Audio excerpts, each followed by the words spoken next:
하나님께서 우리에게 주신 말씀 고린도전서 1장 18절부터 25절까지 말씀 제가 읽어 드리겠습니다. 십자가의 도가 멸망하는 자들에게는 미련한 것이요 구원을 받는 우리에게는 하나님의 능력이라.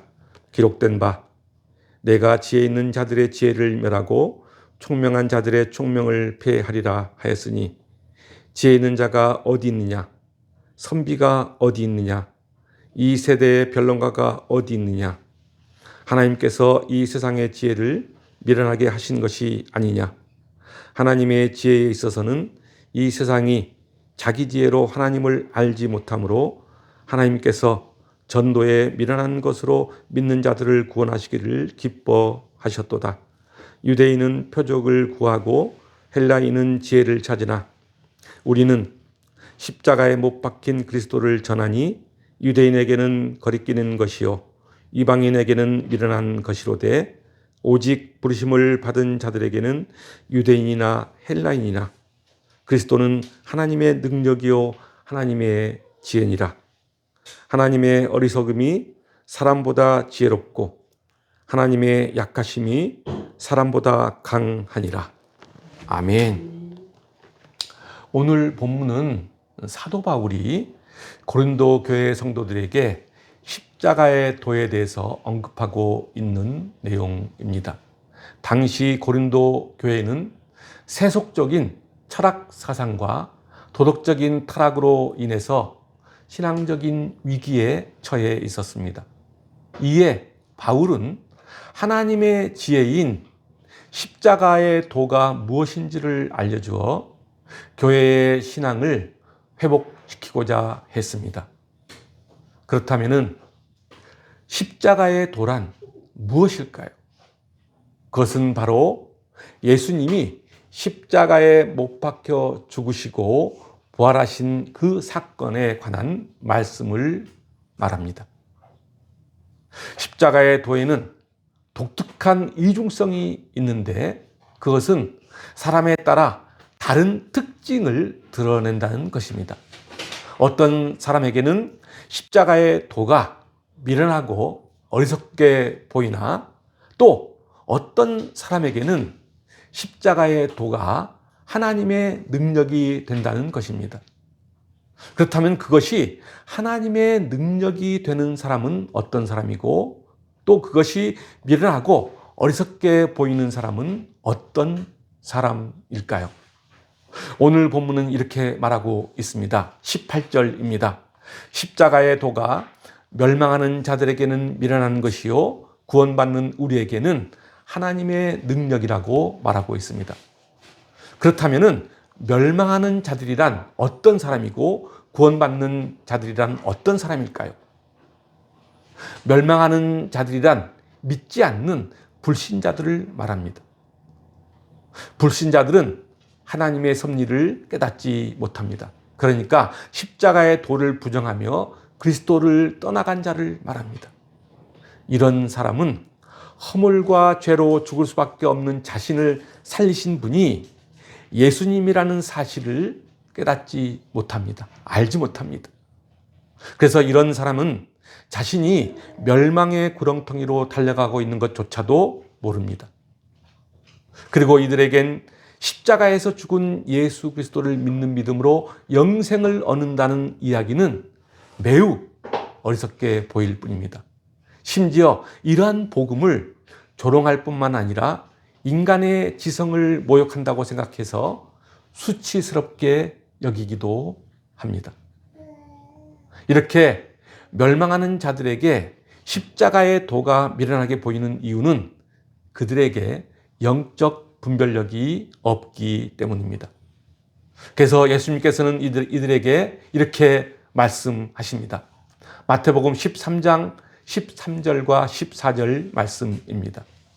그러므로 내가 그들에게 비유로 말하는 것은 그들이 보아도 보지 못하며 들어도 듣지 못하며 깨닫지 못함이니라. 이사야의 예언이 그들에게 이루어졌으니 일렀으되 너희가 듣기는 들어도 깨닫지 못할 것이요 보기는 보아도 알지 못하리라. 그렇습니다. 십자가의 도를 깨닫지 못하는 사람은 하나님의 말씀을 들어도 알아듣지 못하고 깨닫지도 못하며 그 말씀을 거부하는 사람입니다. 이런 사람을 가리켜 영적으로 눈이 어두운 사람이라고 말합니다. 이같이 영적으로 눈이 어두운 사람은 이사야서에서 이렇게 말하고 있습니다. 이사야서 6장 9절과 10절 말씀입니다. 여호와께서 이르시되 가서 이 백성에게 이르기를 너희가 듣기는 들어도 깨닫지 못할 것이요 보기는 보아도 알지 못하리라 하여 이 백성의 마음을 둔하게 하며 그들의 귀가 막히고 그들의 눈이 감기게 하라. 염려하건대 그들이 눈으로 보고 귀로 듣고 마음으로 깨닫고 다시 돌아와 고침을 받을까 하노라. 그렇습니다. 마음이 둔하고 귀가 막히고 눈이 감겨져 분별력이 없다는 것입니다. 반면에 십자가의 도가 하나님의 능력이 되는 사람은 어떤 사람일까요? 구원받은 자들입니다. 보이지 않는 하나님의 능력, 하나님의 전능하심을 믿음의 눈으로 보는 사람입니다. 허물과 죄로 죽을 수밖에 없는 우리를 영원한 생명으로 이끄신 분이 바로 예수님이라는 사실을 깨닫는 사람, 그 사람에게는 십자가의 도가 하나님의 능력이 되는 것입니다. 이들에게 십자가의 도가 하나님의 능력이 되는 이유는 예수 그리스도께서 십자가에서 흘리신 대속의 피가 그를 믿는 모든 사람들의 죄를 깨끗하게 해주기 때문입니다. 이것이 복음입니다. 이 복음은 모든 믿는 자를 구원하시는 하나님의 능력입니다. 사랑하는 성도 여러분, 여러분은 이 세상에 살면서 무엇을 추구하며 살아갑니까? 그리고 십자가를 어떻게 바라보고 있습니까?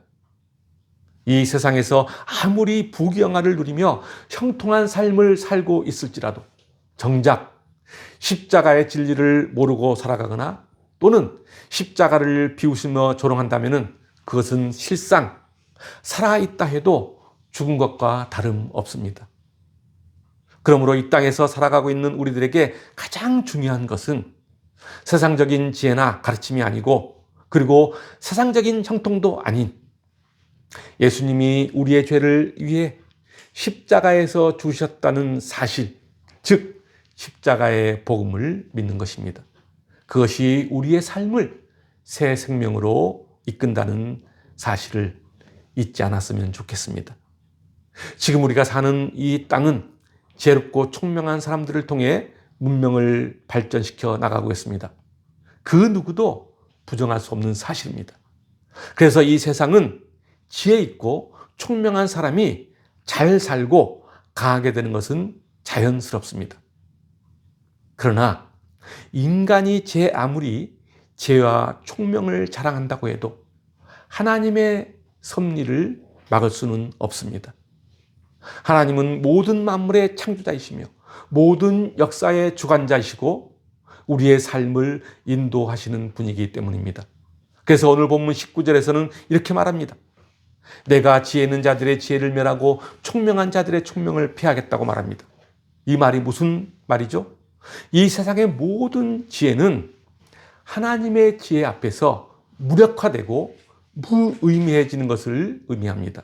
그러니까 인간의 알량한 지혜로 하나님을 대적하려는 모든 인간들을 하나님이 심판하시겠다는 역설적인 표현입니다. 모든 우주 만물과 세상을 주관하는 분이 누굽니까? 바로 하나님 아닙니까? 그러니까 세상 모든 것을 주관하는 하나님의 섭리는 인간의 지혜와 총명을 넘어섭니다. 그러므로 세상적 지혜를 쫓거나 자랑해서는 안 된다는 말입니다. 오직 예수 그리스도의 십자가만이 온 인류를 구원할 수 있습니다. 이것이 참된 지혜입니다. 21절을 보면은 하나님께서 전도에 미련한 것으로 믿는 자들을 구원하시기를 기뻐하셨다고 말합니다. 여기서 말하는 전도라는 단어는 선포하다 또는 공포하다라는 의미를 가지고 있습니다. 더 자세하게 말하면은 전도라는 의미는 설교 또는 선포라는 뜻이라고 할 수 있습니다. 그러니까 21절의 말을 다시 자세하게 풀어보면은 하나님께서 설교라는 미련한 방법으로 믿는 자를 구원하시기를 기뻐하신다는 말입니다. 그렇다면 왜 설교가 미련한 방법일까요? 대부분의 사람들은 설교를 그다지 좋아하지 않습니다. 그래서 이런 말이 나온 것 같습니다. 설교하네. 나한테 설교하지 마. 이 단어 속에는 아마도 부정적인 의미가 강하게 있지 않나 생각이 듭니다.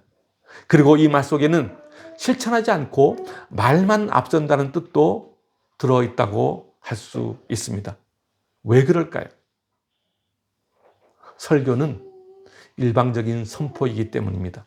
그래서 그런지 요즘 설교를 보면은 다양한 방법들을 동원하기도 합니다. 설교 중에 동영상을 보여준다거나 듣는 사람들의 그 참여를 유도하기 위해서 성경을 함께 읽기도 하는 등 여러 가지 방법을 동원합니다. 그러나 분명한 것은 하나님께서 지금까지 믿는 자를 구원하시는 방법으로 설교에 미련한 방법을 주셨다는 점입니다. 이 방법은 가장 오래 애용되었고 지금도 통하는 방법이며 주님 오실 때까지 사용하시는 방법입니다. 계속해서 23절을 보겠습니다. 우리는 십자가에 못 박힌 그리스도를 전하니 유대인에게는 거리끼는 것이요 이방인에게는 미련한 것이로되. 그렇습니다. 십자가는 유대인에게나 헬라인에게 다 같이 걸림돌이 되었습니다. 왜 그럴까요? 그 이유는 간단합니다. 당시 유대인들과 헬라인들의 생각과 의식을 들여다보면 쉽게 알 수 있습니다. 당시 유대인들은 자신들이 기다리던 메시아가 오면은 그가 큰 능력으로 로마 제국을 넘어뜨리고 자신들을 이방의 압제로부터 해방시켜 주리라고 믿었습니다. 그런데 메시아로 믿었던 예수가 무능력하게 십자가에 달려 죽자 그를 메시아로 인정하지 않고 외면하고 배척하기까지 했습니다. 그래서 십자가는 그들에게 거리끼는 것이 되었던 것입니다. 그리고 헬라인들은 자신들의 철학적 지혜를 자랑하며 철학적 사고에 빠져 고상한 척했던 사람들입니다. 그런 사람들에게 십자가에서 처참하게 죽어간 예수가 어떻게 보였겠습니까? 아주 보잘것없고 매우 무기력해 보였을 것입니다. 그래서 그들에게 십자가는 미련한 것으로 여겼던 것입니다. 그렇습니다. 십자가는 저주의 상징이기에 유대인에게는 거리끼는 것이었고 가장 고통스러운 형벌이었기에 이방인에게는 미련한 것이었습니다. 마찬가지로 지금 우리가 사는 현재의 세상도 많은 사람들에게 십자가는 거리끼는 것이요 미련한 것으로 보일 것입니다. 왜냐하면 이 세상은 과시와 경쟁으로 남을 짓누르고 승리자가 되려는 사람들이 판을 치는 시대이기 때문입니다. 세상의 가치관으로 살아가는 사람들에게 어찌 보면 십자가는 가장 거리끼는 것이 될 수 있고 또한 가장 미련한 것으로 보일 수도 있습니다. 그래서 오늘날에도 많은 사람들이 복음을 받아들이지 못하는 이유가 여기에 있는지도 모릅니다. 그러나 어리석고 미련한 십자가를 통해 하나님은 당신의 능력과 지혜를 보이셨습니다. 세상적인 관점으로 십자가의 죽음은 그저 허무하게 보일 뿐이지만은 십자가의 사건이 없었다면은 인간은 그 누구도 구원받을 수 없었을 것입니다. 계속해서 24절 보겠습니다. 오직 부르심을 받은 자들에게는 유대인이나 헬라인이나 그리스도는 하나님의 능력이요 하나님의 지혜니라. 그리스도께서는 이 우주 가운데 그 어느 것과도 견딜 수 없는 최고의 능력이요 최상의 지혜라는 말입니다. 그런데 예수 그리스도를 믿는다고 자부하는 사람들일지라도 이 말씀에 회의적인 생각을 가지고 있는 사람들이 있다는 사실입니다. 평소에 믿음으로 산다고 자부하는 사람일지라도 막상 어려운 일이나 위기가 찾아오면 어떻습니까? 어떤 사람들은 자신에게 어려움이나 위기가 찾아오면은 하나님보다는 인간적인 지혜를 찾고 사람의 능력에 의지하고자 이리저리 바쁘게 뛰어다니는 사람을 볼 수 있습니다. 과연 이런 사람이 하나님을 믿는 신실한 성도라고 할 수 있을까요? 그러나 우리가 다시 한번 생각해 봅시다. 이 우주 가운데, 이 땅 가운데 가장 큰 권세와 능력은 과연 무엇입니까? 그것은 사단의 능력을 무력화시키고 죽음을 이기신 예수 그리스도의 권세가 아닙니까? 과연 인간 가운데 그런 능력과 권세를 가진 사람이 있을까요? 과거 이 땅에서 최고의 권세를 자랑했던 왕들과 황제들을 보십시오. 그들은 이 땅에 살면서 최고의 권력과 부귀 영화를 누렸던 사람들입니다. 그러나 그들 중에 그 누구도 죽음 앞에서는 하나같이 무기력했습니다. 사마천의 사기를 보면은 거대한 중국을 하나의 제국으로 통일시킨 진시황은 겨우 50세의 나이에 객사했다고 전해집니다. 그는 자신이 영원히 죽지 않을 것이라고 믿었던 인물입니다. 그러나 말년이 서서히 다가오자 점점 죽음이 두려웠던지 불로초를 구해 먹기도 하고 심지어 자신이 죽은 후에도 생전에 못지않은 영화를 누리고자 거대한 지하 궁전을 만들어서 그곳에 자신을 호위할 수 있는 토병들을 만들어 자기의 무덤에 함께 넣도록 했습니다. 사단이 지배하는 죽음이 얼마나 무서웠으면 그런 행동을 했을까요? 그렇습니다. 사단이 지배하는 죽음은 두렵고 무서운 것입니다. 그래서 사람들은 죽음을 두려워합니다. 그런데 예수님은 어떠했습니까? 예수님은 공생의 기간 동안 각 성과 마을들을 돌아다니면서 사단과 악귀들을 쫓아내셨고 단숨에 죽음의 능력을 깨고 부활하셔서 세상을 이기시고 하나님의 영광을 만천하에 보이셨습니다. 그리고 더 나아가 부르심을 받은 모든 성도들에게 하나님의 능력과 지혜를 안겨주셨습니다. 그러므로 하나님을 믿는 신실한 성도들은 결코 죽음을 두려워할 이유가 없습니다. 이것이 하나님께서 우리에게 주신 최상의 지혜요 능력입니다. 세상을 이기신 주님이 우리에게 주신 것이 바로 환난 중에도 담대하고 평안을 누리게 하는 지혜와 능력이라는 사실입니다. 요한복음 16장 33절은 이렇게 말하고 있습니다. 이것을 너희에게 이르는 것은 너희로 내 안에서 평안을 누리게 하려 함이라. 세상에서는 너희가 환난을 당하나 담대하라. 내가 세상을 이겼노라. 그렇습니다. 우리 모두는 주님이 주신 지혜와 능력으로 어떠한 환난 중에도 담대함으로 평안을 누리는 성도가 되어야 합니다. 그것이 예수 안에서 사는 사람들의 모습입니다. 오늘 본문 25절을 보면은 하나님의 어리석음이 사람보다 지혜롭고 하나님의 약하심이 사람보다 강하니라 라고 말하고 있습니다. 한마디로 말해 지혜와 능력의 차원에서 하나님과 인간은 도저히 비교가 되지 않는다는 말입니다. 그러니까 피조물의 강함이 창조자의 약함을 따라가지 못한다는 이야기입니다. 아무리 헬라인이 십자가에 못 박힌 예수 그리스도를 미련하다고 하지만은 그들의 지혜보다 하나님의 지혜는 더 지혜롭고, 아무리 유대인이 십자가를 약하다고 하지만은 그들의 강함보다 예수님의 약함이 더 강하다는 것입니다. 그러므로 인간의 모든 지혜는 자랑할 것이 없고 헛된 것일 뿐이라는 사실입니다.